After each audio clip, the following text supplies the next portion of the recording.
चुनाव के बाद बच्चों की तरह नहीं रोना। चुनाव के बाद बच्चों की तरह सिसक सिसक कर नहीं रोना।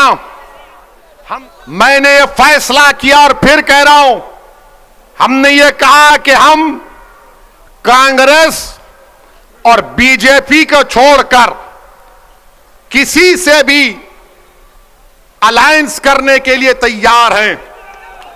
तो सुनिए, तो एबीपी के चैनल पर एक मशहूर जर्नलिस्ट है पंकज साहब ने अखिलेश से पूछा कि आप ओवैसी से समझौता क्यों नहीं कर लेते, तो अखिलेश ने जवाब दिया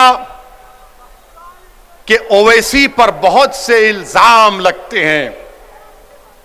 अखिलेश साहब, इल्जाम तो हम पर ही लगता है ना, आप पर तो कुछ नहीं लगता। रिवर फ्रंट आप बनाए, आप पर कोई इल्जाम नहीं। लखनऊ से कानपुर रोड आप बनाए, आप पर कोई इल्जाम नहीं।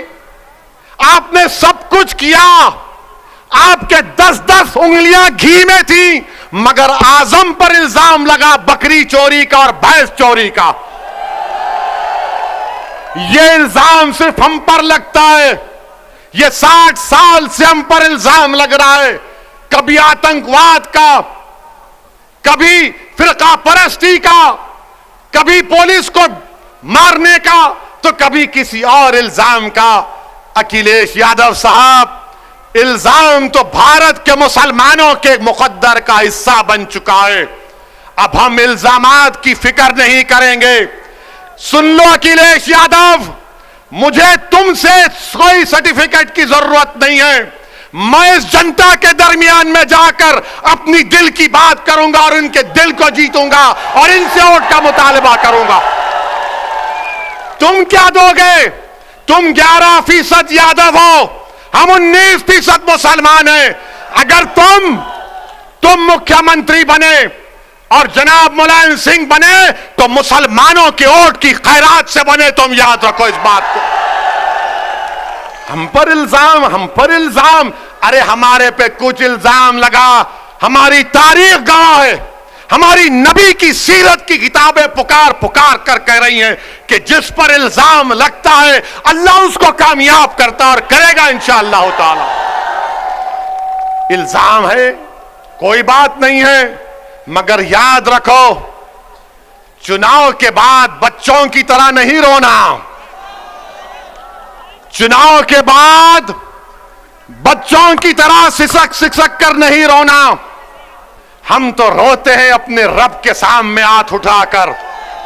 हम इन जालिमों के सामने अपनी बेबसी का इजहार नहीं करते, हम रब्बे कायनात के सामने अपनी बेबसी का इजहार करते हैं, क्योंकि वो गफूर रहीम है, वो सत्तार है, वो गफ्फार है, वो लतीफ है, और अल्लाह हमको कामयाब और कामरान करेगा। मेरे बस में इतना है, शौकत के बस में इतना है, महताब और हमारे अंबेडकर साहब की ताकत में बस इतना है कि हम आपके पास जाकर अपनी बात को पूरी इखलास के साथ रख रहे हैं।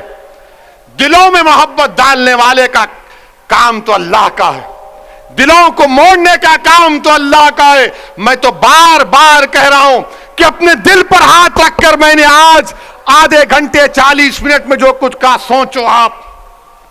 अपने घर को जाओ, रात के अंधेरे में अगर तुम उठते हो तो सोचो इस बात को, कब तक हम सिसकियां लेकर, कब तक हम इस गैर यकीनी कैफियत में अपनी जिंदगी को गुजारेंगे।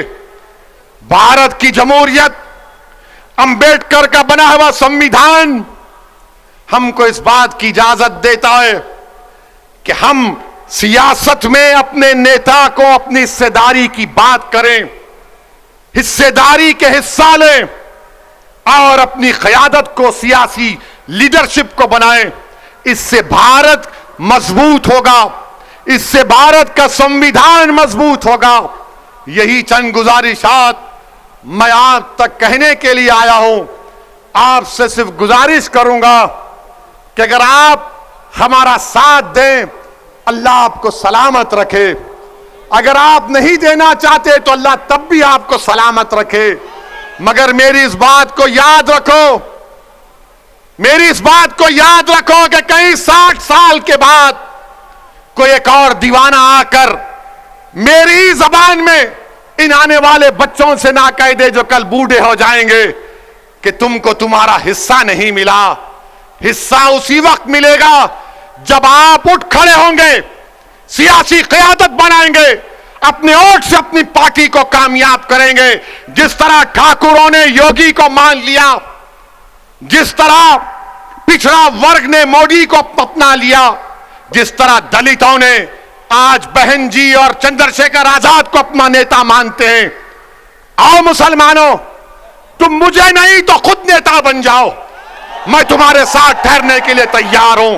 अस्सलाम वालेकुम व रहमतुल्लाहि व बरकातुहू।